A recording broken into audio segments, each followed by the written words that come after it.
Muy buenas noches, buen fin de semana, buenas mañanas, buenas tardes a todos los que hasta ahora están conectándose aquí con nuestra emisión de Punto de Mira. Si usted está caminando por la calle, está de pronto en su restaurante favorito o en su casa viendo algo de televisión y siente que alguien lo observa o que alguien tiene puestos sus ojos sobre usted o quizás ve un puntito rojo láser por ahí, usted tiene razón, está en Punto de Mira.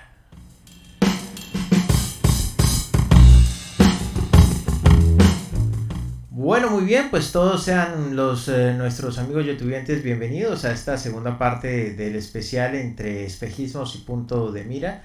Estamos hablando de esta conversación pendiente que tiene la sociedad sobre el aborto, ¿no? Entonces, vamos a ver qué,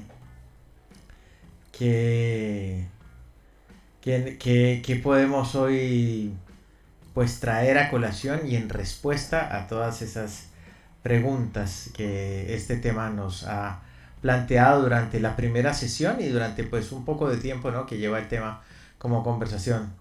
Pues le damos la bienvenida al anfitrión de hoy, al señor Álvaro de Jesús Forero. ¿Cómo está usted, doctor Forero? ¿Cómo lo trata la vida? O sea, si se prende el micrófono mejor.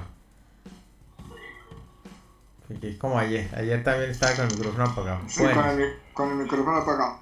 Mejor imposible. mejor Esa imposible. es mi respuesta a la pregunta. Bueno, muy bien. Y tenemos también a Cecilia Daneri, que nos acompañó ayer también, parte esencial del especial. Cecilia, buenas noches, ¿cómo estás? Nuevamente por aquí en esta cámara, nuevamente por aquí en estos micrófonos. ¿Cómo te acaba de ir?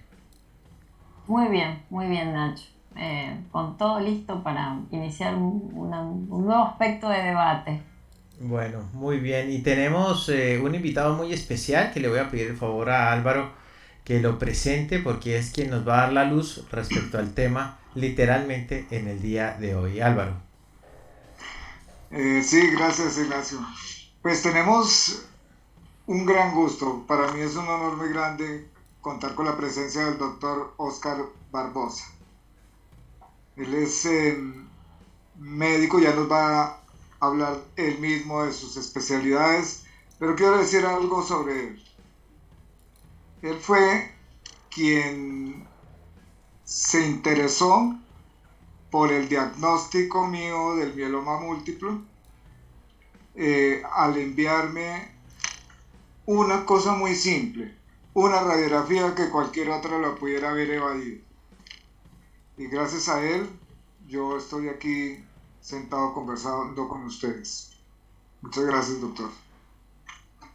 Entonces, démosle paso al doctor para que se presente. Bueno, doctor, bienvenido. Son estos sus micrófonos, esta es su casa. Gracias por venir y cuéntenos un poquitito de usted antes de que pues nos metamos en este berenjenal de tema, por favor. Muy buenas tardes. Mi nombre es Oscar Barbosa. Soy médico egresado de la Universidad Libre de Cali, de su primera promoción hace ya 30 y tantos años, casi 37 años. He trasegado habitualmente entre la consulta externa y los servicios de urgencias y pues me tocó ser obediente. Nunca pensé que iba a estar en los servicios de urgencias tanto tiempo y cuando Dios le pone a uno tareas, pues se las pone y es en serio y toca admitirlas. Y pues ya llevo 23 años como médico de urgencias del Hospital Universitario en Popayán, que es la ciudad donde resido actualmente, y en otros servicios de urgencias. En el trasegar de mi profesión y de mi ejercicio he hecho varias cosas, he hecho diplomados, he hecho entrenamientos especiales, justamente inherentes al tema de urgencias. Y hace 7 años todas las cargas estuvieron aparejadas para hacer un emprendimiento académico que es la medicina estética, y en eso estoy adentrado en este momento, muy centrado e investigando y produciendo algunos artículos y haciendo mi ejercicio en ese campo que me apasiona, siempre quedó ahí entre paréntesis hasta que se pudo ejercer desde el punto de vista de formación académica, se pudo ejercer. Y eso es lo que hago actualmente. Yo combino el área de urgencias con la antítesis médica, que es la medicina estética. Entonces estamos entre dos ejercicios muy interesantes, y eso es lo que hago actualmente. Muy bien. Aparte, hay que decir que el doctor Barbosa es un excelente intérprete de los boleros. Esa es una de sus aficiones. Bueno, para irle dando forma al programa de hoy, para poner en contexto al doctor, ayer hablamos de la mujer y del hombre. Nos acompañó un psicólogo, un médico también muy especial, y tocamos temas inherentes especialmente a algo de lo que casi no se habla en este tema del aborto, y es qué sucede después del aborto, tiempo después del aborto, con las personas que se ven inmersas en esto. Y descubrimos una cantidad de cosas interesantes, como que muchas mujeres experimentan un dolor muy grande al tener, por ejemplo, ya hijos más adelante, porque comienzan a hacer la comparación entre, bueno, y el que yo aborté, cuántos años tendría, cómo sería su forma, cómo sería su cara, o sea, todo lo que es inherente a la maternidad, a la que rehusó en el momento en que aceptó y tomó la decisión de abortar. Y hablamos también sobre el hombre, los hombres que se ven afectados por decisiones de su pareja que posiblemente puedan estar en contra de las decisiones que ellos hayan tomado. Hablamos también de la sinvergüencería de parte especialmente de los hombres. Cuando les comentaba yo que trabajaba yo en una cadena de almacenes gran superficie, donde la planta de empleados era en su mayoría mujeres, cabeza de familia, o sea, un término con el que maquillaron la sinvergüencería del hombre que las abandona. Mujeres que se ven abocadas porque son las que tienen el hijo, son las que lo llevan en el vientre, son las que van a parir ese hijo y las que lo van a llevar toda la vida, la responsabilidad de la educación y el crecimiento de ese hijo que engendró con un hombre que dio la espalda. Porque los casos yo me imagino que los casos de los hombres que tienen conflictos y dolores por el aborto no son tantos en comparación con los sinvergüenzas que dan media vuelta y se van. De manera que alguien me preguntaba esta mañana, me decía, Álvaro, bueno, ¿y por qué para tratar un tema como este del aborto no hay una sola mujer, Cecilia, y el resto son hombres? Ignacio es un hombre, el doctor era ayer hombre, yo... Ojo, no asuma mi género, Álvaro, por favor. Bueno, aquí... Entonces, ¿por qué, siendo que es un tema de mujeres, por qué participan hombres? Pues yo creo que es necesario que los hombres comencemos a tener participación y conciencia en todas estas cosas, estos temas, porque la mujer, la única que no se embarazó con un hombre fue la Santísima Virgen María, de resto todas. Entonces, yo quería iniciar el programa de hoy con una historia chiquita, cortica.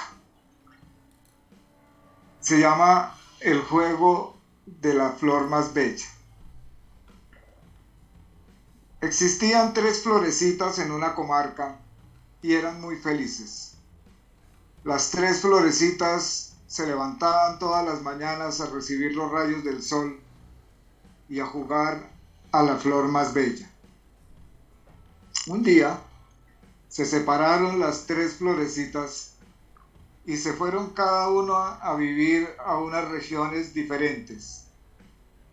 La amapola se dio cuenta que era una flor bella, la rosa también, y la margarita también, pero que eran flores diferentes todas.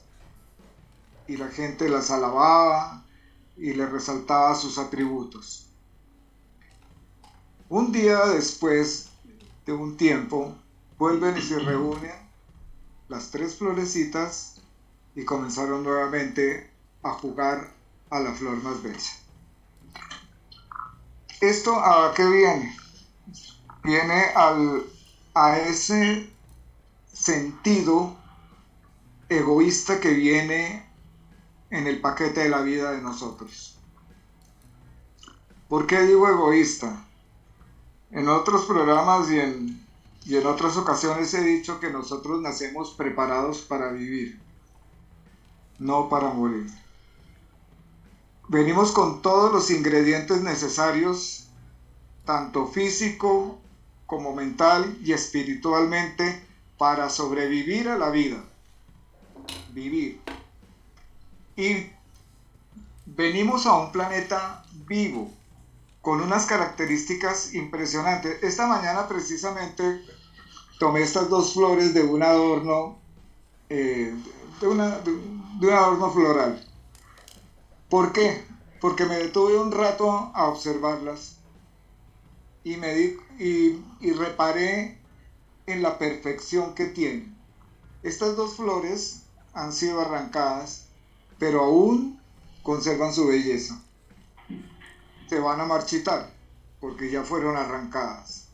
Pero si no son arrancadas, pueden cumplir todo el ciclo de su vida hasta que finalmente se marchitan cuando ese ciclo termina, ese ciclo natural. Y si uno puede observar, poco más lo pongo en la cámara, la cantidad de colores difusos que hay, por ejemplo, en esta, desde un verde suave hasta los tonos de amarillo, terminando en los pétalos blancos. Y esta otra, que también es una flor muy bella, con unas características especiales, y ambas flores son diferentes. Nosotros las arrancamos. Eso mismo pasa con la vida. Hoy, y para esto invitamos al doctor y podemos, Ignacio, Cecilia y yo, que somos los panelistas, y los que nos están escuchando pueden formular preguntas si lo desean a través del chat. Vamos, doctor, usted fue invitado para que usted nos cuente dónde inicia la vida, porque hoy vamos a hablar, ayer hablamos de los padres y las madres, de los que abortan, de sus dolores y de todas estas cosas inherentes a ellos, pero hoy vamos a hablar de la criatura en Génesis, el que llama hoy no nacido o interrupción del embarazo. Entonces, para que usted inicie contándonos, doctor, desde la ciencia médica y luego hablamos de la ética, ¿en qué punto exactamente inicia la vida? Álvaro, tu introducción fue magnífica, fue maravillosa, sobre todo porque se está de manera metafórica, acabas de abordar el ciclo vital. ¿Qué pasa cuando tú arrancas una flor y ella se marchita sin haber ni siquiera cumplido su ciclo vital de generar nuevas frutos a través de la polinización y todo ese tipo de cosas? Queda en la tarea de las especulaciones preguntarse qué hubiera pasado con ese jardín potencial que ya no fue porque la flor está arrancada. Bueno, ¿dónde inicia la vida? Es la gran pregunta, el gran interrogante ético, el gran interrogante científico. Y es la pregunta que todo el mundo intenta responder pero que cada vez que la ciencia se adentra más en la investigación molecular, ya en la parte íntima celular, se confunde más el tema. Yo bien podría decir, desde el punto de vista médico, que la vida empieza en el momento en que se une la célula femenina con la célula masculina, combinando la información de dos padres para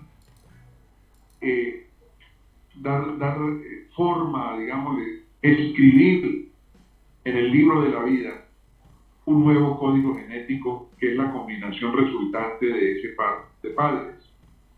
Y que justo en ese momento se origina la vida. O sea, en el momento de la concepción. En el momento de la concepción.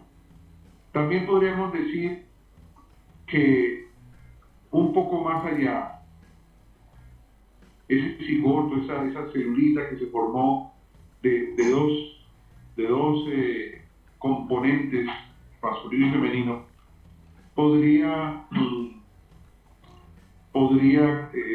considerarse vital y viable toda vez que se anida, que se logra anidar en el útero femenino y empieza el proceso de replicación y multiplicación celular y comienza pues la embriogénesis en su mejor apogeo y en su mejor carrera.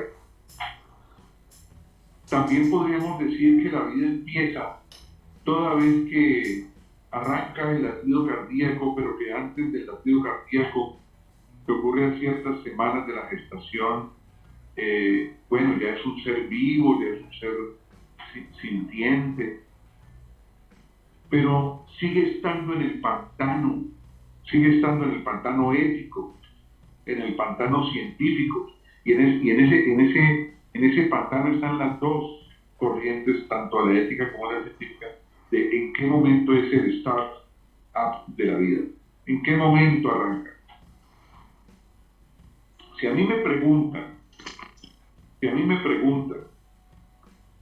en qué momento un ser humano o un ser viviente arranca su ciclo vital, yo diría, desde la decisión de los padres, o desde la equivocación de los padres, o desde aquel evento catastrófico en el que ocurrió la unión de un óvulo con un espermatozoide y se arrancó a escribir una nueva página genética, combinación o producto de la combinación de ese par de ADN. Ese es, para mi concepto, ese es el estado de la vida. La vida empieza justo cuando hay concepción. Justo en ese momento ya hay un ser humano en ciernes, hay un ser humano potencial. Si uno se pone a hacer la transcripción del genoma de ese nuevo ser tiene una historia escrita. La historia que le propició su papá y su mamá, sea cual fuera la circunstancia en la que la concepción se dio. Hay una nueva historia, hay un nuevo código genético con una historia, ¿sí? Una historia, digamos, ancestral que se resume en este momento en un nuevo ser. Si a mí me preguntan en qué momento arranca la vida, yo digo en el momento de la concepción. No hay otra etapa. Yo creo que no hay otra etapa. Hay etapas de desarrollo de esa concepción. Hay etapas de desarrollo. Pero antes de esa concepción no había vida. Había intención vital. Había potencial de vida. Una semilla, una vez le preguntaron a alguien que tenía una semillita en la mano. Decía, ¿qué tienes en tu mano? Él decía, yo tengo un bosque. Tengo un bosque. ¿Y por qué un bosque? Si es una semilla. Pero es que aquí está todo lo que puede producir un bosque. esta semilla produce una planta que produce frutos, que produce más semillas y que al caer al piso van a producir más plantas iguales, similares a la que le dio origen. Y en 3 o 4 o 5 años tengo un bosque. Entonces, desde el punto de vista científico como tal, puramente científico, aún hay dudas de los grandes de los grandes debatientes de este tema, en qué momento empieza la vida. Pero desde el punto de vista ético, empieza desde que ese milagro divino, desde que esas gotas de Dios se unen para dar curso a un nuevo ser. Esa es la chispa. Ese es mi punto de vista. Uy, doctor, muchísimas gracias. Ha sido muy claro, como usted lo ha expuesto. Podemos concluir entonces que la vida inicia como tal en la concepción. Porque ese corazón que dice la ciencia que comienza a latir unas semanas después, no llegaría a latir si no se iniciara en este punto. De manera que necesariamente tiene que haber vida, porque lo que existe en el vientre de la mujer no es una cosa, no es un objeto, ni siquiera una semilla.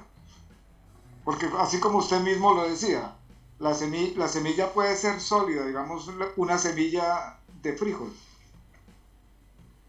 Si usted no la mete en la tierra, ella termina por marchitarse como semilla y nunca da fruto. Pero si usted la introduce dentro de la tierra, la semilla comienza a transformarse para luego convertirse en una planta y, como usted mismo lo expresó, dar fruto y más plantas.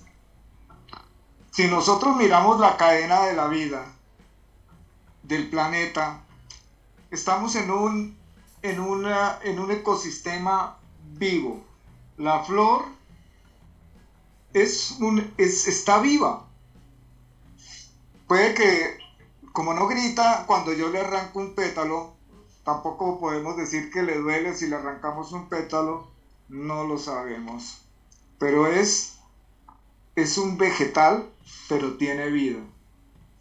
Lo mismo sucede con los animales, con todo el entorno.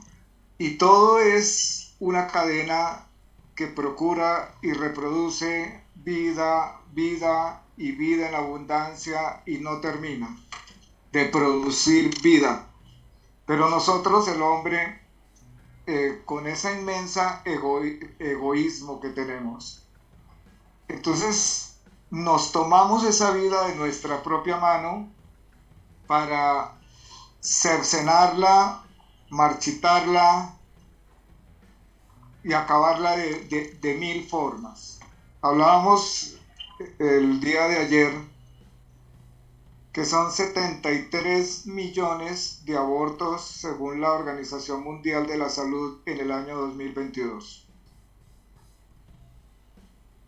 Y para ser bien crudo, arrojados a los sanitarios, una gran mayoría que terminan en las cañerías de las grandes ciudades o en las bolsas de basura.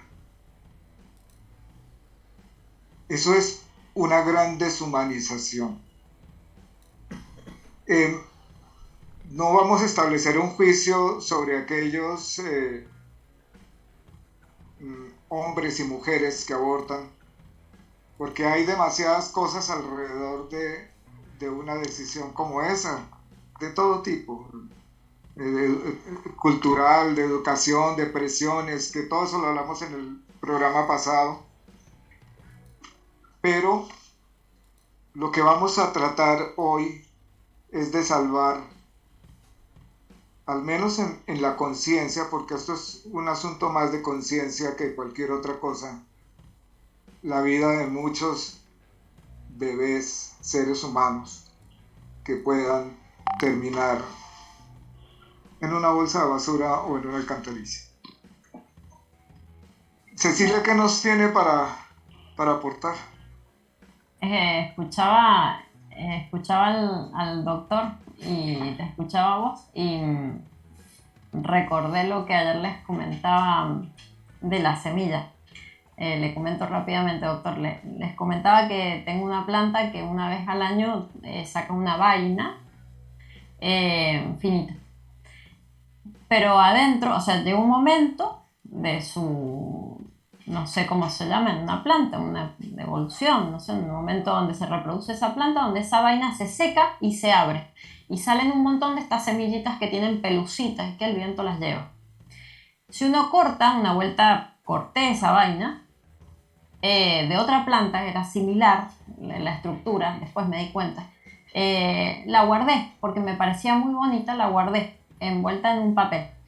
Pero yo me olvidé, o sea, después ordenando, encontré ese paquetito, lo abrí y esa vaina estaba abierta.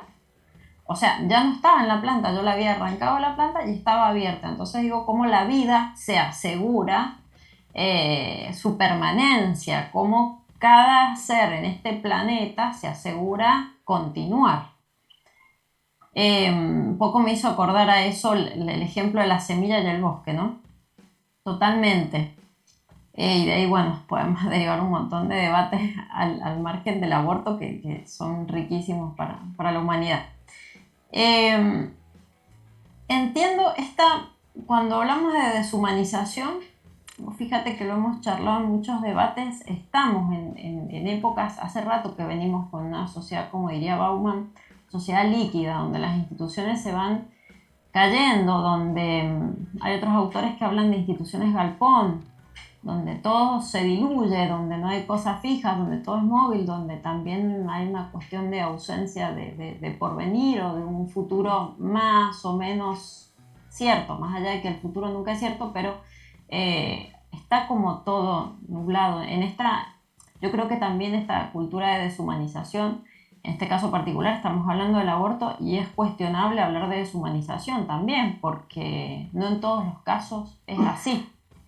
De hecho, ayer un poco que hablábamos con el otro doctor, psicólogo, planteábamos este tema, ¿no es cierto? Cómo a veces las mujeres en particular empiezan a racionalizar y colocarle nombres a eso para no decirle bebé. Y sin embargo, años más tarde, si se quedan embarazadas y quieren tenerlo, ya empiezan a hablar de mi hijo.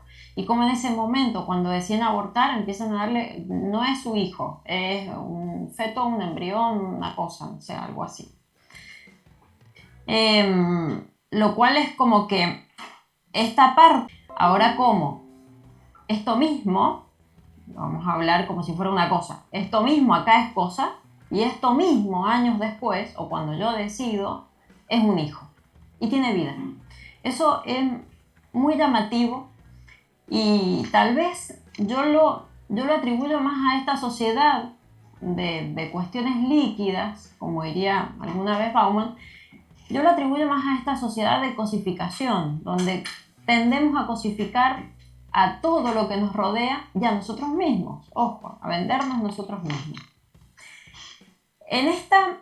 En toda esta línea, hasta incluso se me ocurre decir que a veces hay algunas líneas, hasta incluso desde la física, donde plantean que una roca puede llegar a tener vida, porque definir vida también puede uno definirla en términos de resonancia. Entonces, si uno se pone a analizar desde la vibración de lo que nos rodea, podemos decir que todo está vivo, porque todo resuena, todo vibra. Entonces, ¿cómo definimos vida? ¿Nos vamos a un extremo? ¿Nos vamos al otro extremo? Para mí típico esto que cuesta como recontextualizar, redefinir, porque es como que estamos más, nos importa más el definir que el sentir. Entonces ahí es donde me parece que empezamos a quebrar las cuestiones. Y usted habló de algo que lo anoté, porque habló de algo del comienzo de la vida, desde su concepción, y también he leído algunas otras cuestiones desde la concepción biológica, desde la fecundación, que ahí comienza la vida. Yo me preguntaría, o sea, le voy a hacer dos preguntas. Ese óvulo y ese espermatozoide tienen vida, ¿sí o no? Sí, claro, son elementos formes de la vida. Perfecto, o sea, son células. Yo interpretaba que sí tenían vida. De hecho, me parece que los espermatozoides atraviesan océanos y le dan derechito y son grandes nadadores y una fortaleza. Yo creo que ningún ser humano sería capaz de atravesar Atlántico, Pacífico en una hora y ellos lo hacen. Que bueno, podemos cuestionar también los puntos de vista desde uno analiza la vida, ¿cierto? Bien. Y habló del ser sintiente. Ahora me voy a poner ácida, o sea, me voy a poner ahí en feminista súper verde. El sentir tiene que ver con un sistema, entiendo, tiene que ver con un sistema nervioso. Si no tenemos a un sistema nervioso desarrollado, ese pedazo de vida, vamos a hablarlo así, ese pedazo de cosa, ¿siente si no tiene un sistema nervioso desarrollado? ¿O cuándo empieza el desarrollo de un sistema nervioso? Hay artículos interesantes sobre, justamente tiene que ver con la vibración y justamente tiene que ver con la sensitividad primaria. Obvio que una celulita no tiene la sensibilidad madura, expresada de un sistema desarrollado, cerebro, cerebelo, médula espinal, raíces nerviosas, no la tiene, porque todavía no se ha escrito en ese plan, no se ha escrito o no se ha transcrito mucho mejor ese ADN para manifestarlo en el sistema nervioso, pero está ahí, está implícito allí y hay sensitividad. De acuerdo a la etapa del desarrollo hay sensitividad.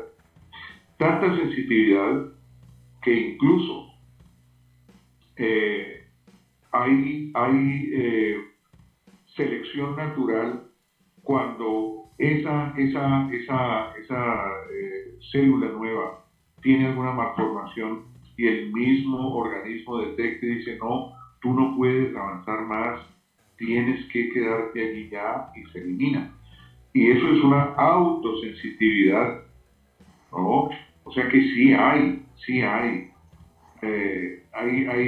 abortos espontáneos antes de la 4ª semana que se consideran y se hace patologías de esto, se llevan al patólogo para que analice y se les hace cariotipo y se les hace todos los análisis que quieran y se observa que son fetos inviables, anormales. Entonces la misma madre se encarga de detectar ese asunto, generar anticuerpos contra ello y eliminarlo. Entonces hay sensitividad recíproca, tanto del organismo que lo aloja a ese, digámoslo, que no suene peyorativo, a ese parasitico que hay allí, ¿sí? Y de ese parasitico que dice, este es mi lugar, este es mi sitio, aquí me quedo. De hecho, la anidación tiene un fondo hermoso. El óvulo fecundado no nida en cualquier sitio, escoge el sitio donde mejor se siente, donde sabe que va a fructificar. Eso se llama implantación, nidación, implantación del óvulo. En algunos casos anormales, en que la implantación se hace en un sitio aberrante, pues hay algunos problemas, incluso de aborto espontáneo, de placenta previa, cosas pues que pueden ocurrir en la parte ginecobstétrica, que eso lo manejan los ginecólogos, los ginecobstetras de manera magistral. Pero es en el 99.9% de los casos de embarazos que progresan y terminan en un parto o en una cesárea con un feto normal o con un bebé normal, el fetico ha escogido donde se sintió mejor, el fetico no, discúlpeme el exabrupto, la celulita fecundada escoge el lugar y percibe que allí va a estar bien y allí se anida. Y bien, tiene las herramientas para anidarse. Tiene un sistema enzimático que es capaz de romper el endometrio y afincarse allí y anidarse. y tiene una capacidad enorme de ser un tejido invasivo. De hecho, o sea, está tan aferrado a que quiere fructificar, a que quiere pelechar, que cuando hay anormalidades del tejido tropoblástico, se generan incluso tejidos altamente invasivos como la mola hidatidiforme, que es medianamente invasivo, o como el coriocarcinoma, que es ya el culmen de la degeneración hidrópica, de la degeneración del embarazo, el coriocarcinoma, que ya se vuelve tan invasivo que se vuelve un tumor e invade a la mamá y la puede matar. De hecho, existe una alta mortalidad del coriocarcinoma. Entonces, está tan arraigado, está tan decidido a vivir y a anidarse, que hasta podríamos llegar a sus extremos. Es decir, si a mí me sacan, yo invado. Entonces, en ese sentido, yo diría que es sintiente desde el mismo momento en que ya está eligiendo el lugar donde anidarse y donde obviamente no lo raciona como lo estamos racionando nosotros, porque no hay un cerebro, no hay un sistema, no hay circuitos neuronales, no hay elaboración de cosas, pero sí están los elementos necesarios para garantizar que esa historia de vida se va a escribir. Bien. O sea, que estamos hablando de que ahora entiendo por qué la elección del aborto, justamente. A ver, es un parásito y encima se puede convertir en un cáncer. Definitivamente es saludable abortar. Irónicamente, que se entienda, que se entienda. Mi pregunta también, usted habló de que esto me parece fantástico, porque aparte los seres humanos, o sea, tenemos una, lo voy a decir en términos poco prolijos, pero tenemos una gran estupidez en nuestra cabeza. Y eso parece que nos guía.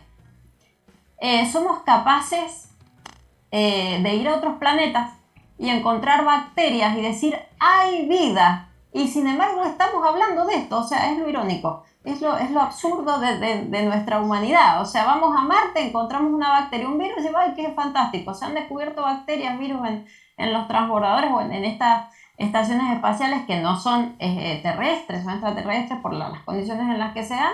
Dice, hay vida, pero bueno, uno pone en cuestionamiento este tipo de cosas, ¿no es cierto? Así que bueno, ya sabemos que es parásito y se puede convertir en cáncer, eso está claro. Mi pregunta es, en un embarazo ectópico, que entiendo es cuando se implanta en otro lado que no tiene que ver el útero, se considera, porque eso hasta incluso a veces he visto que terminan en situaciones de urgencia, o sea, la mujer entra directamente a quirófano cuando se descubre un embarazo ectópico, depende de los síntomas. ¿Se considera aborto este tipo de procedimiento? Bueno, es bien complejo. El embarazo ectópico puede ocurrir en varios sitios, pero habitualmente ocurre en las trompas. En el sitio de migración puede ocurrir allí, se llamaría embarazo tuárico. Y el ectópico es porque está fuera del contexto, del sitio. Incluso hay casos descritos en la literatura médica de embarazos que han anidado fuera de la cavidad uterina y fuera de las trompas en las fosas intestinales. Existen casos ya descritos y son muy importantes en la historia médica. Pues mire, esa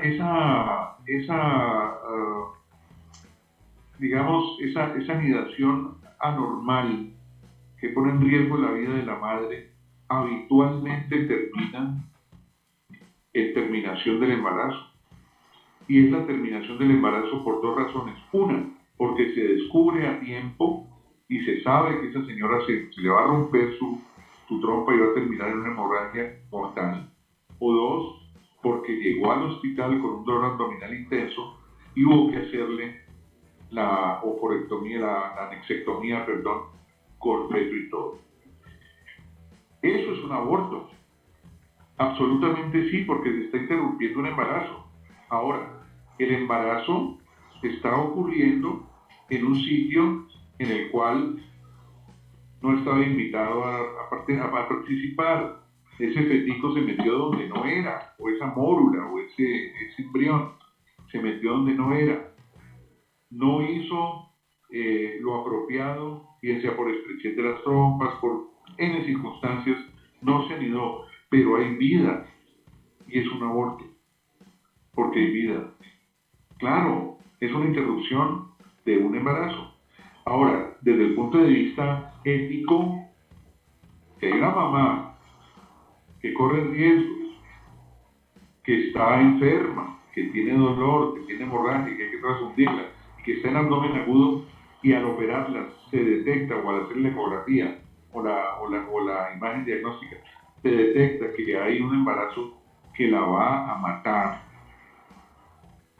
El actuar médico tiene que ser salvar esa vida, a costa de sacrificar otra que está en un lugar donde no tendría por qué estar.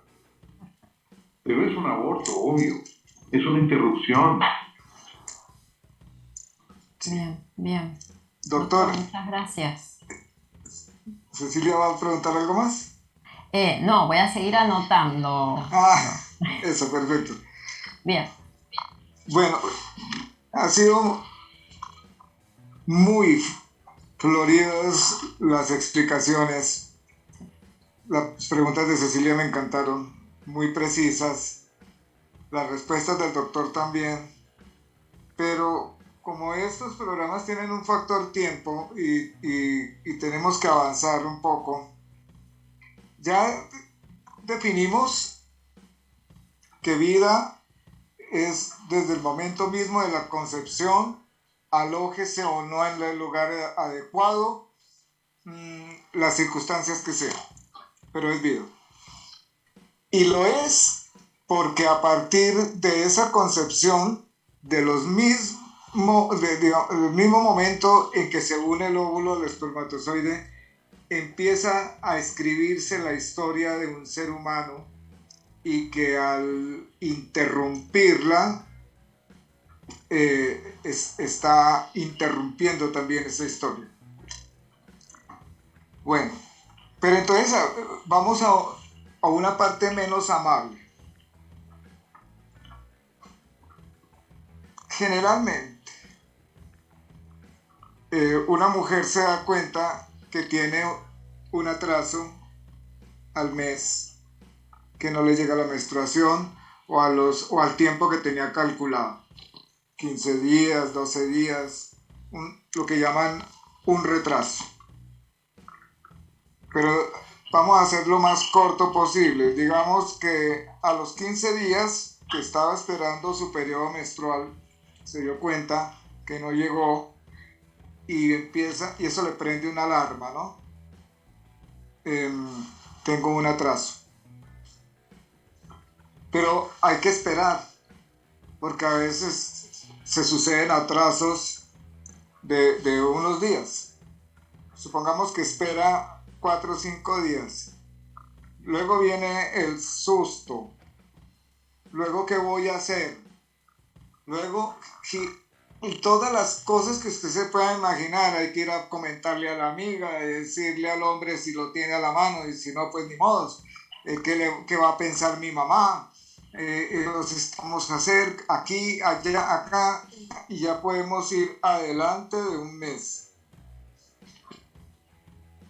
De ahí a que tome la decisión de abortar o no abortar, supongamos que puede pasar otro mes, y a veces, y generalmente, hasta 3 meses. La pregunta para el doctor es la siguiente,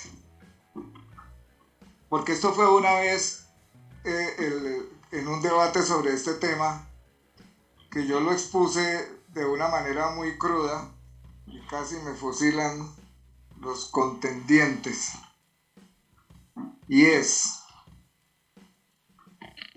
¿qué es exactamente lo que tiene que hacer un médico o un carnicero, me perdona la expresión, pero esa es la palabra que yo le doy, antes de extraer del vientre de la madre, sea por aspiración, sea por generalmente despedazado por partes, especialmente si está grande, si tiene un tiempo ya de gestación. ¿Qué es lo que hay que hacer antes? ¿Qué? O sea, el médico, el carnicero llega y le dice a la señora, bueno, permítame un momentico, mete el aparato y lo saca, así nomás, ¿o hay algo que hay que hacer? Hay, digamos, institucionalmente, hay lo que dijo la doc ahorita, la panelista Cecilia, me pareció espectacular, que nosotros nos cositeamos, ¿no? Nos cositeamos cosas para aliviar la conciencia y cositeamos cuando conviene. Esto es una cosa cuando conviene, es un bebé cuando conviene. O sea, somos, tenemos seudópodos en la conciencia, ¿no? Lanzamos un pie y nos adherimos a una cosa cuando nos conviene y lanzamos el otro. ¿Ok? Entonces, institucionalmente, la cosa se llama IB, interrupción voluntaria del embarazo, institucionalmente. Entonces, llega la paciente al servicio de ginecología y dice, yo quiero interrumpir el embarazo. Entonces, su diagnóstico es IB. La señora de la IB, ¿cuántos años tiene? 30, ¿cuántos años tiene? 15, ¿cuántos años tiene? IB.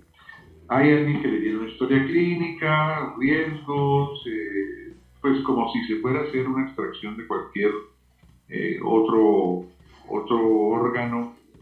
Se hace una historia clínica, se hace una historia de riesgos médicos, alergias, antecedentes, etc.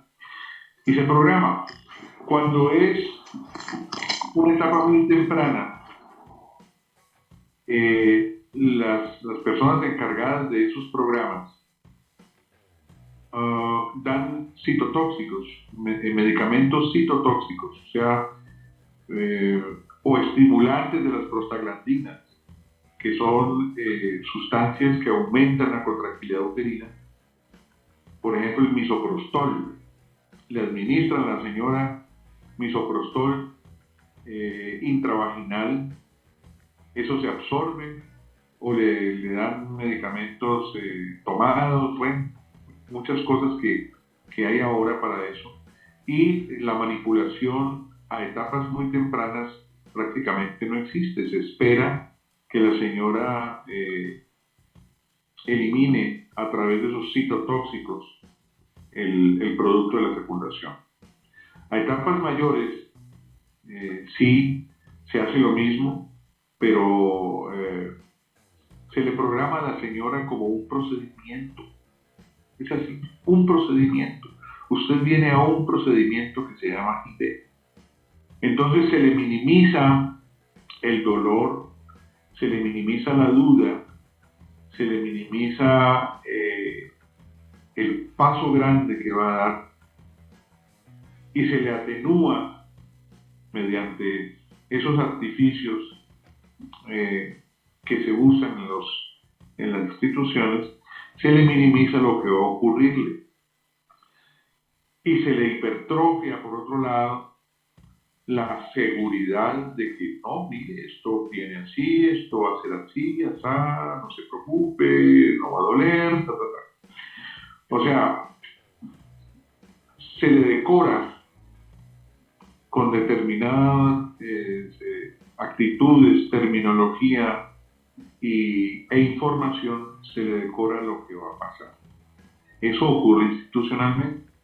Hay instituciones reconocidas en el país que lo hacen hace muchos años, desde antes del debate frente al aborto, del debate en el Congreso, y hay muchas instituciones que ya hoy día lo hacen de manera abierta, institutos materno-infantiles que lo hacen abiertamente.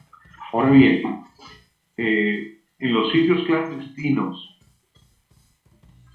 pues esa parte prácticamente no se da, ese disfraz, ese adorno no se da, porque los sitios clandestinos son a lo que vinimos. Y es peor, porque por lo menos, sin que yo lo justifique, por lo menos institucionalmente se le evalúa el riesgo, se le da antibióticos, se elige la etapa gestacional en la que hay que hacer tal o cual procedimiento,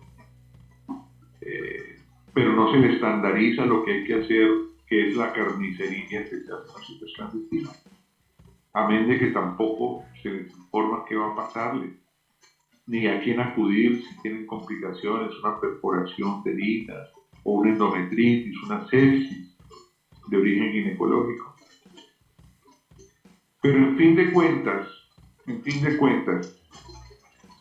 lo crudo es crudo. Simplemente que en la institucionalidad se le pone condimento a lo crudo. Y en la clandestinidad lo crudo se come crudo. O sea que, a grosso modo, para poderlo extraer o generar el aborto o lo que sea, lo primero que hay que hacer es quitarle la vida, matarlo. Esa vida que está ahí. Por supuesto. De miles maneras, de muchas maneras. Con citotóxicos, si está muy pequeñito, le administran medicamentos para que su viabilidad pues finalice, ponerle punto final a la viabilidad de ese organismo que está allí escribiendo la historia de un ser humano. Y dependiendo de la etapa, pues obviamente toca matarlo. O sea, si le vamos a poner otro nombre, es un crimen. Yo diría que sí. Exacto. Es desde mi punto de vista. Sí, exacto. Entonces, miremos un poquito la ética, doctor Barbosa. Usted como médico, desde ese ángulo de su conciencia,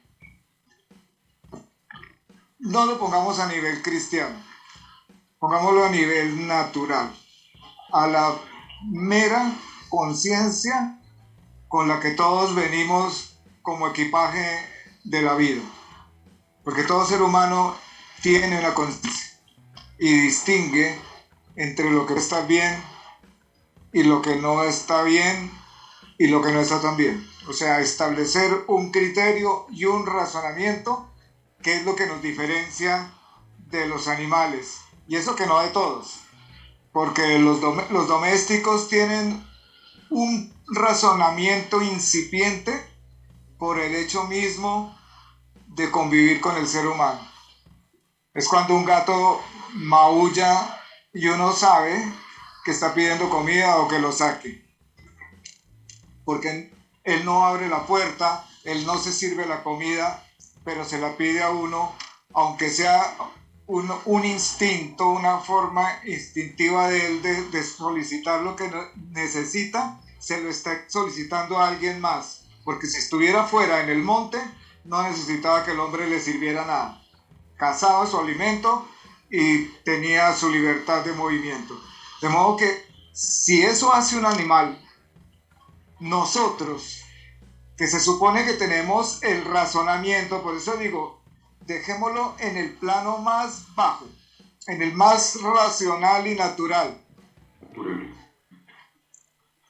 ¿Qué pasa ahí en esa ética médica? Que esto compete para todos los médicos, para que no se diga, no, es que el que es cristiano sigue, el que no, en lo natural.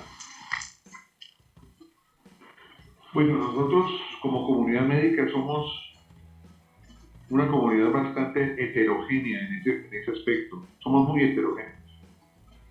Entonces, existe todavía en el medio nuestro la objeción de conciencia y nos abstenemos, en el caso mío y en el caso de muchos colegas con los que hemos discutido alguna vez el tema.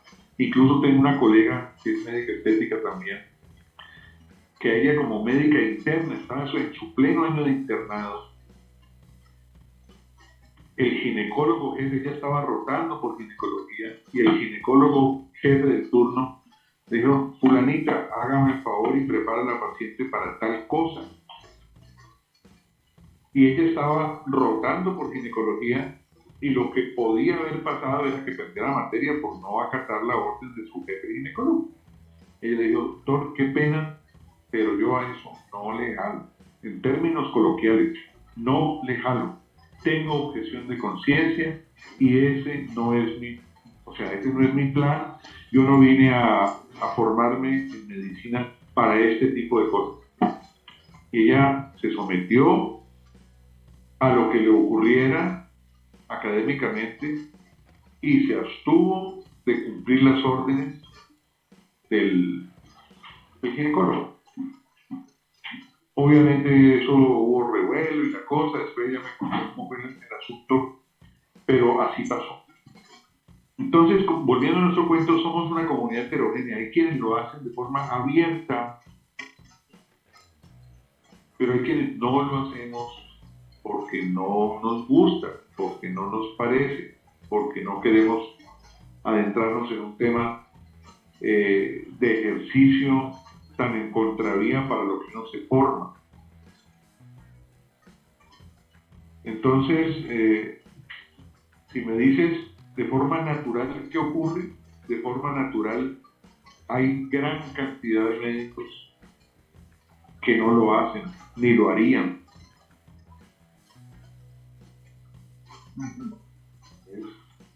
O sea, y no lo hacen porque son conscientes que la palabra interrupción del embarazo es un maquillaje. Es un crimen.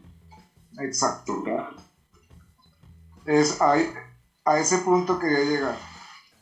Ahora, ¿por qué le pedí que lo hiciéramos en lo natural? Porque en el desarrollo de los programas que vienen vamos a tocar otros puntos desde la visión legal. Hay que hablar de eso. Y vamos a tomar el punto también desde la fe. Porque hay muchas personas que son creyentes. Hay unos que no lo son. Listo. Se les respeta. Pero también vamos a hablar a los que tienen fe. Entonces, desafortunadamente, alrededor de todo esto gira una cantidad de causas. Esas causas pueden estar o girar en torno a un descuido, que es lo que llamamos el desliz, el momento de pasión y de calor en que parece que el cerebro no funciona bien, en ninguno, ¿no? No tanto, aunque se alega mucho de la educación, pero yo no creo tanto en esta época. Eso era en la época de los tabús, en que el sexo era tabú, todo era tabú, y el aborto también era bien soterrado, bastante, pero existía. O en los casos que podemos decir que es una tragedia, que son fruto de una violación, de un abuso, las violaciones no son tantas como los abusos, y los abusos no se dan por sujetos externos, sino generalmente internos al núcleo familiar o personas allegadas a la familia. Ese tipo de abusos. O el simple engaño, el enamoramiento loco de una mujer y un hombre irresponsable. Hay demasiados factores. Lo que tenemos que admitir es que el aborto no es lo ideal, pero es una realidad. Admitir esto no quiere decir, bueno, lo aprobamos que se aborte. No deberíamos estar hablando de esto, en un mundo medianamente racional. Pero sucede, no podemos negarlo. Entonces, ¿qué es lo que podemos hacer? Es la gran pregunta y el gran reto. Porque la Organización Mundial de la Salud y la ONU y todas estas entidades monstruosas y heladas resolvieron que la solución es el aborto. El aborto legal para que la mujer no solamente no vaya a la cárcel, yo no creo que haya muchas en la cárcel o que hayan estado, pero especialmente para que esos abortos no sean practicados por esos carniceros en las peores condiciones antisépticas. En ese orden de ideas, encontraron una solución global. Estamos todos de acuerdo, la sociedad no está de acuerdo toda, está dividida en los verdes y en los azules, y está el debate abierto. Lo que hemos llegado a entender hoy es que sí es un crimen, porque para poder realizar una interrupción de embarazo, aborto, como se quiera llamar, hay que quitarle la vida al ser vivo en gestación en cualquiera de sus etapas. Peor aún, bueno, en cualquiera de sus etapas. Entonces, pero la otra parte es ¿qué podemos proponer para resolver un poco esto, aparte de educación, de anticonceptivos? Porque es imposible que el ser humano no se apare detrás de una puerta cuando tiene la oportunidad. ¿Qué se puede hacer para reconstruir las vidas interiores de todas aquellas personas que se ven inmersas en esto y que les duele? Porque a los que no les duele, a ellos no hay nada que reconstruir. Pero a los que les duele, ¿a quién le duele? Especialmente a la mujer. ¿Cómo reconstruimos eso? O sea, ¿cómo partimos de una tragedia a reconstruir una vida que debe continuar y sanar y perdonarse interiormente? ¿Usted qué opina sobre eso, doctor? Bueno, es un tema bien complejo. El que hacer, pues tendría que tener el concurso de sociólogos, de psicólogos y de una cantidad de disciplinas que no necesariamente están lejos del punto de vista médico, pero los médicos nos limitamos demasiado al acto médico puramente, al acto orgánico. Nos alejamos un poco o un mucho de la parte, y es muy a mi pesar, te lo tengo que decir, de la parte humana emocional, ¿no?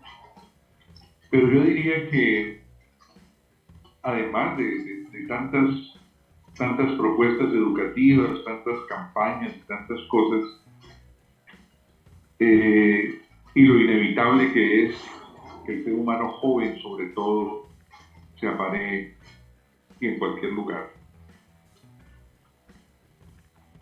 Hay fundamentos que no son médicos, hay fundamentos que son más de casa y que son más de principios y de lo que te voy a decir se aleja del criterio médico.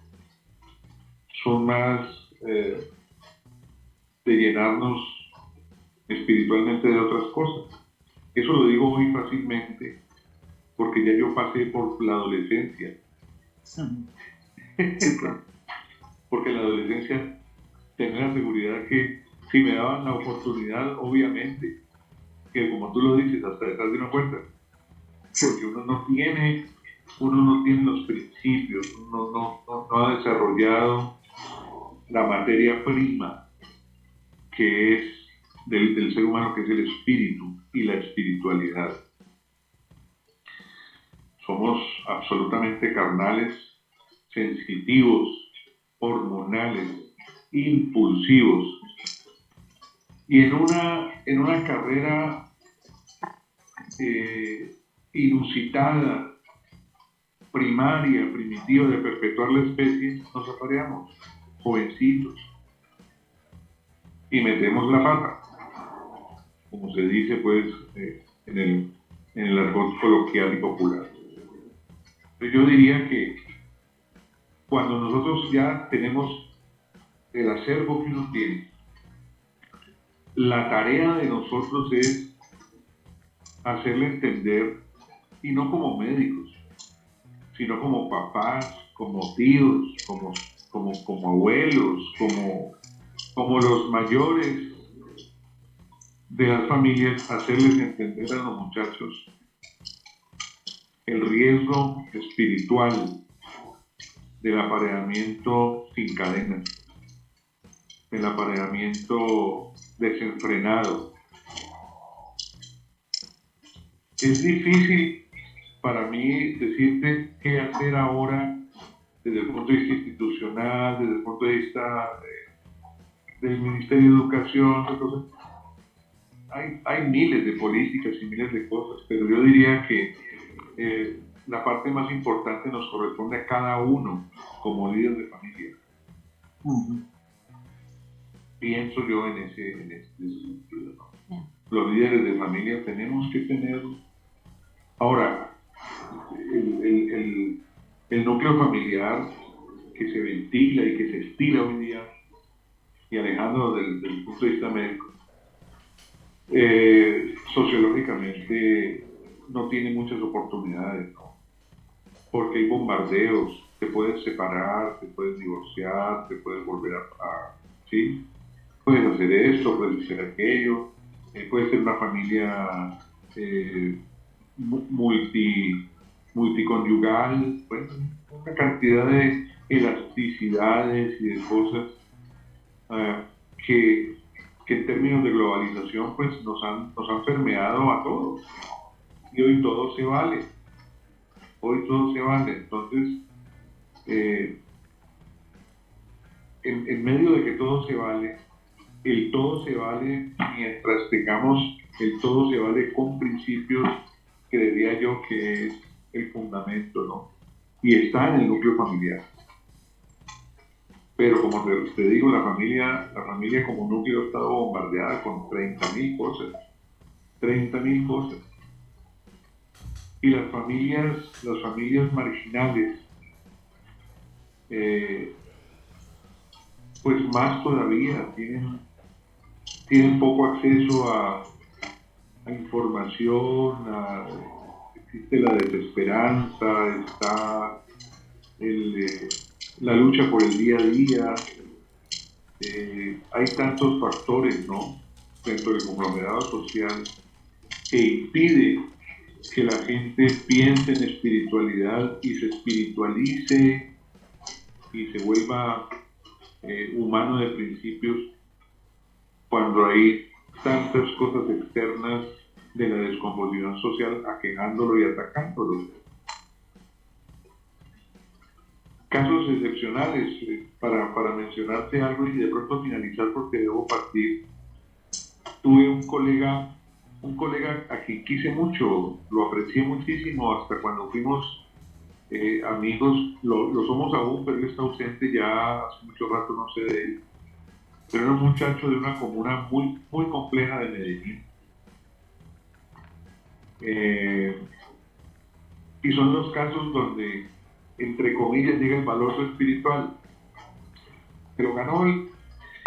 Me contaba, mira, a mí me tocaba, el muchacho me contaba, el doctor, me tocaba sacar a mi papá, que era albañil, de las ollas de consumo de pasta básica de cocaína, de bazuco.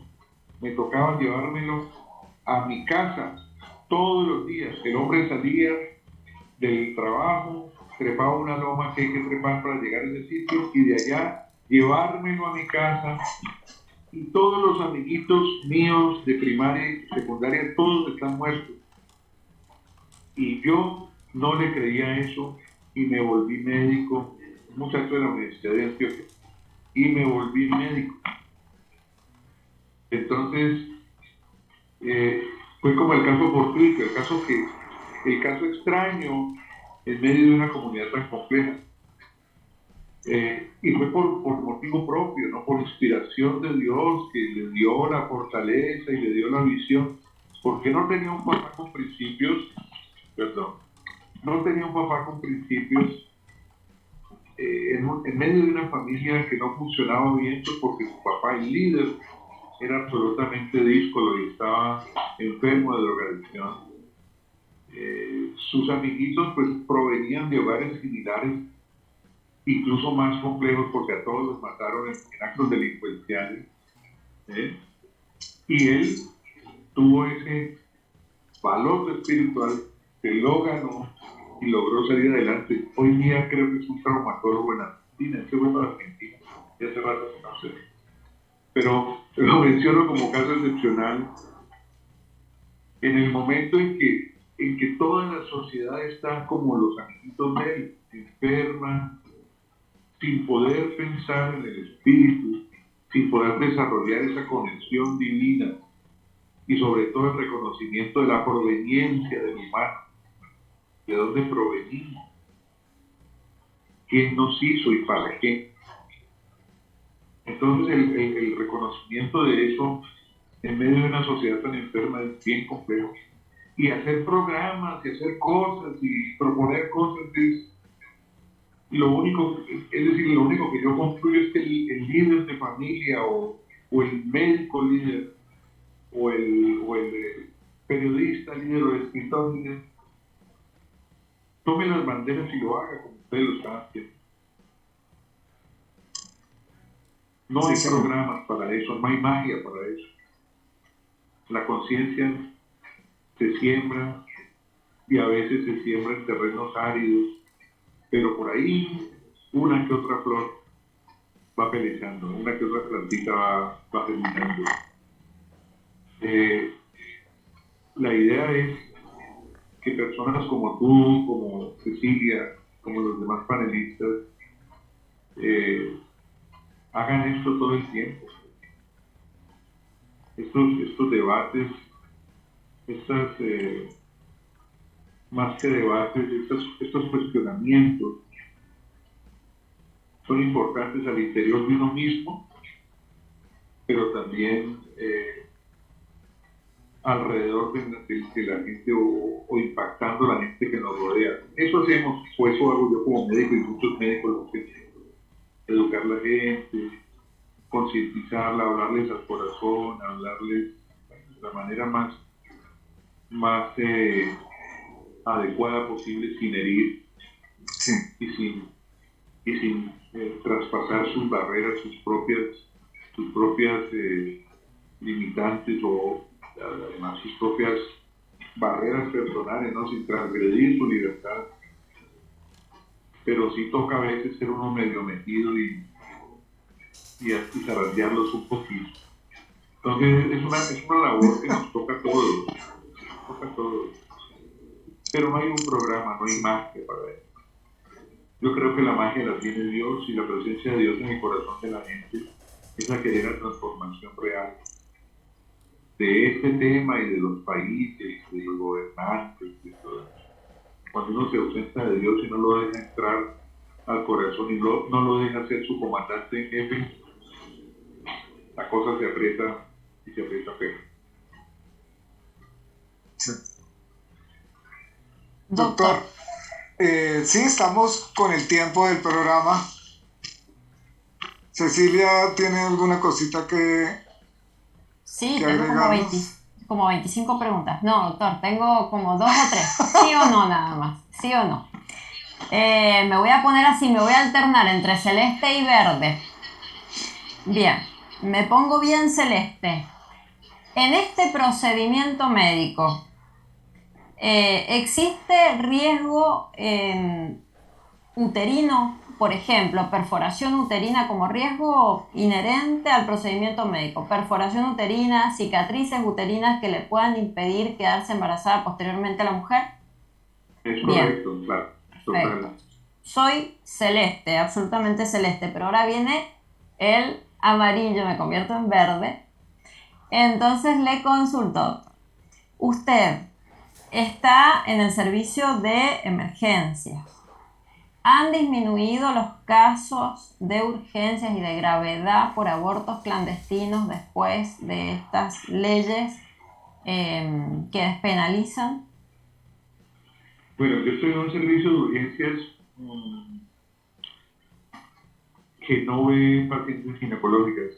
Ah, O sea, esa estadística, porque nosotros tenemos ya muy establecido urgencias de adultos, urgencias pediátricas y urgencias de ginecología. La paciente llega a un servicio que llama triaje, es clasificación, y cuando dice es que un sangrado vaginal, bueno, listo, ya te remito de una vez al servicio de ginecología. O sea que la parte estadística sería totalmente falaz desde mi punto de vista. bien, o sea que por eso, mire, se fue por el costado. Lo desconozco. Y hay otra cuestión que me gustó mucho lo que dijo, que lo crudo es crudo. Pero con este rótulo de procedimiento, interrupción voluntaria del embarazo, que no se dice todo, el procedimiento IVE, me da risa porque he trabajado en salud y yo recuerdo que cuando un paciente llegaba con HIV no se podía colocar ese diagnóstico en el papelito, o con cáncer. Entonces, depende el profesional. Me tocó a mí con una enfermedad, me lo dijeron así sin anestesia. Pero con el tema de la interrupción voluntaria del embarazo es IVE, un procedimiento IVE. Suena re bonito. Hasta tiene nombre propio. Ya crudamente lo dicen así. Es irónico, ¿no? Y está socializado, totalmente popularizado. Sí. Muchas gracias, doctor. Y crudo. Sí. Bueno, Ignacio, que ha estado tan callado. No, y yo creo que llegó el yo momento. pido un permiso porque debo salir para una colega tiene dificultades, recién la operaron y el esposo de ella ahorita está en urgencias del hospital, entonces voy a ver cómo le puedo ayudar a ella. Vaya tranquilo. Ha sido un placer enorme, les agradezco mucho que hayan tomado en cuenta mi opinión humilde por demás. Así es. Y bueno, qué rico compartir estas horas con ustedes. Ha sido un encanto realmente. Muy no me equivoqué invitándolo, doctor. Igualmente, muchísimas gracias. Muchas gracias. Bueno, doctor, que esté muy bien. Muchas gracias. Encantadísimo. Un abrazo. Bueno, que esté muy bien. Bueno, y también nosotros llegamos al final de este punto de mira, en donde pues agradeciéndoles a todos que nos hayan acompañado, tenemos que ya pues decir adiós, porque pues es momento de decir adiós, ¿no? Bueno, Ignacio, pero bueno, ya no está el doctor. A mí me gustaría escuchar una impresión suya sobre todo lo que se trató, cortica, si es posible, y otra de Cecilia.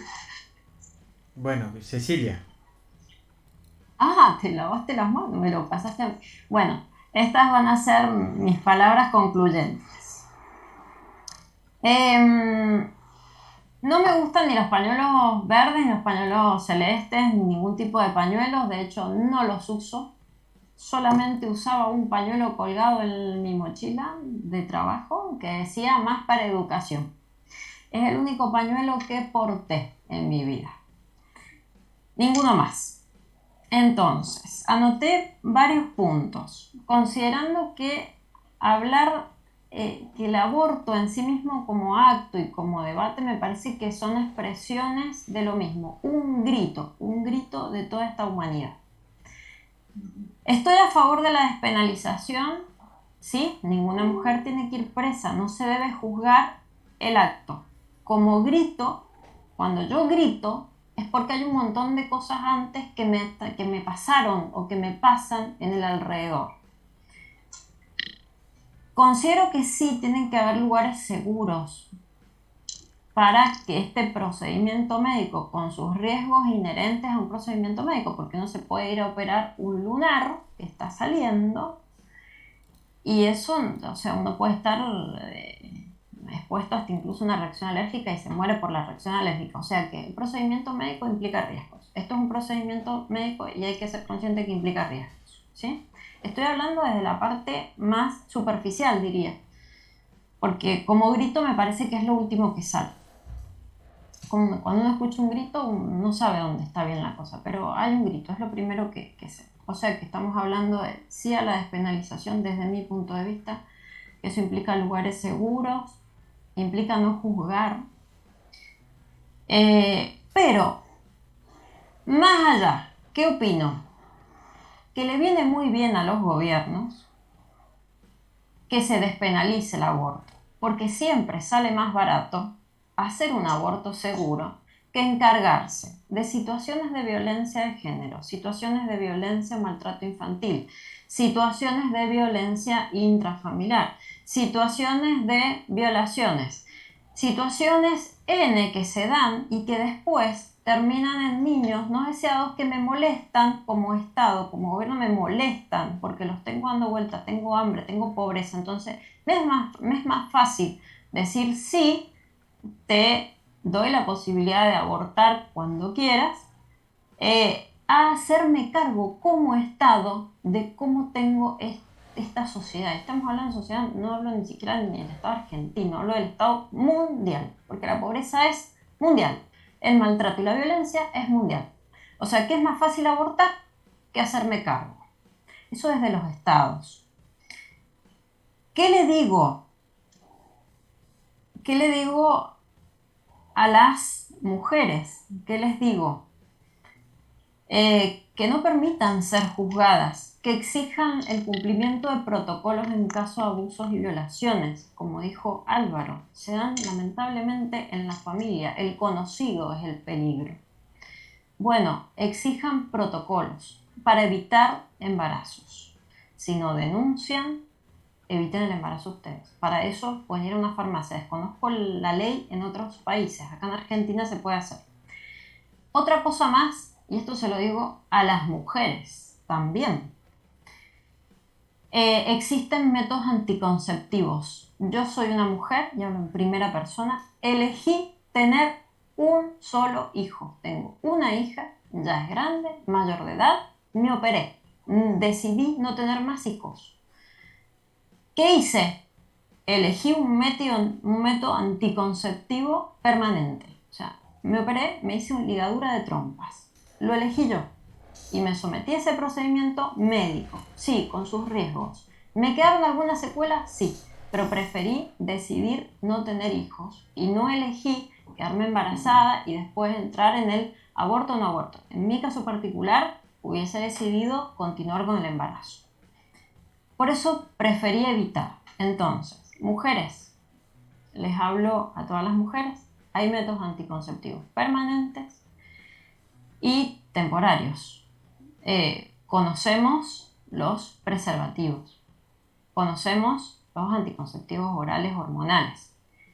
Yo, desde mi punto de vista como persona y como mujer, elegiría preservativo siempre.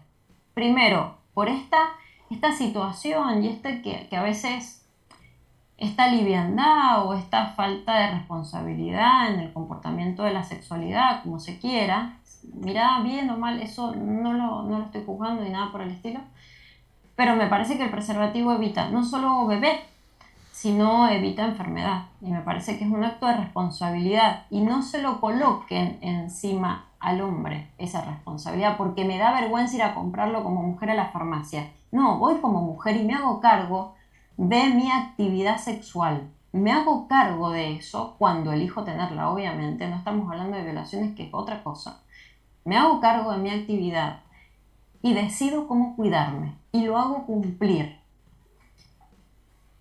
Entonces, a ver, yo apelo a la prevención de ese posible embarazo no deseado, a la conciencia. No hay temperatura que gane, o sea, yo estoy totalmente en contra de eso, no hay temperatura que gane porque uno así tenga la temperatura en 180 grados centígrados, siempre hay un método anticonceptivo previo y no se derrite el preservativo a esa temperatura, así que se puede usar tranquilamente.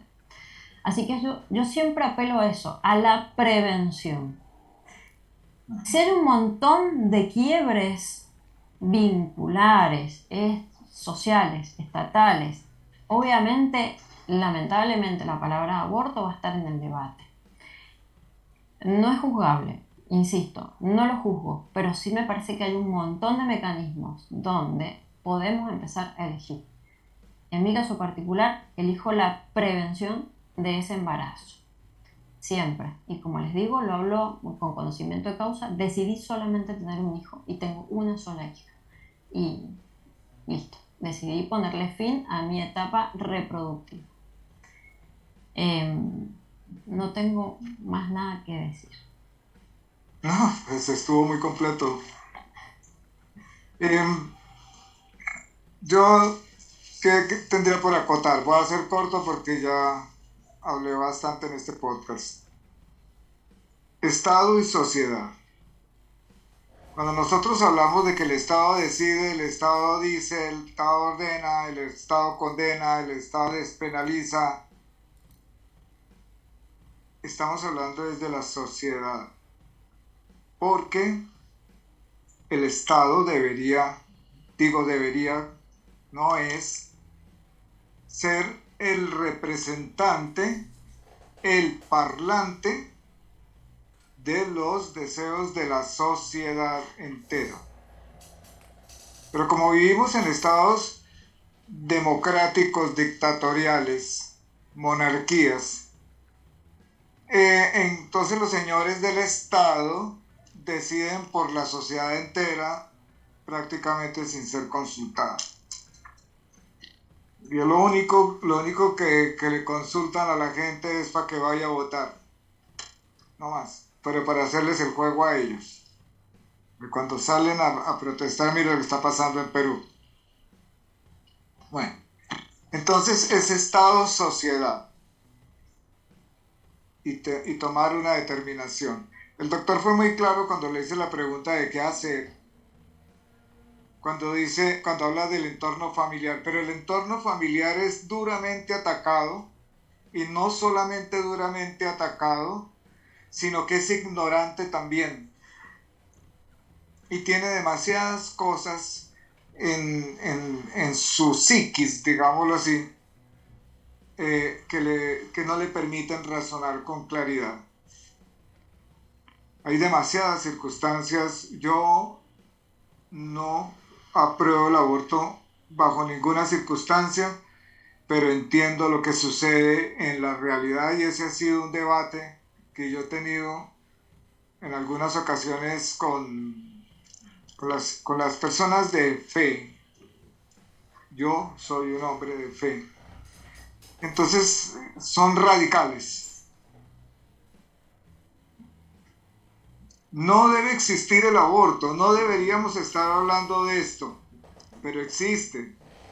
No es lo ideal, pero es lo real.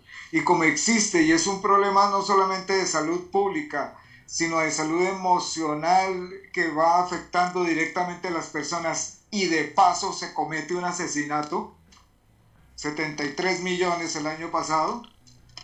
Entonces, como no somos nosotros la Organización Mundial de la Salud, ni podemos pontificar desde la ONU, como dijo el doctor, sí podemos multiplicarnos, imponer granitos de arena, con la total caridad a los que están inmersos en este grave problema del aborto.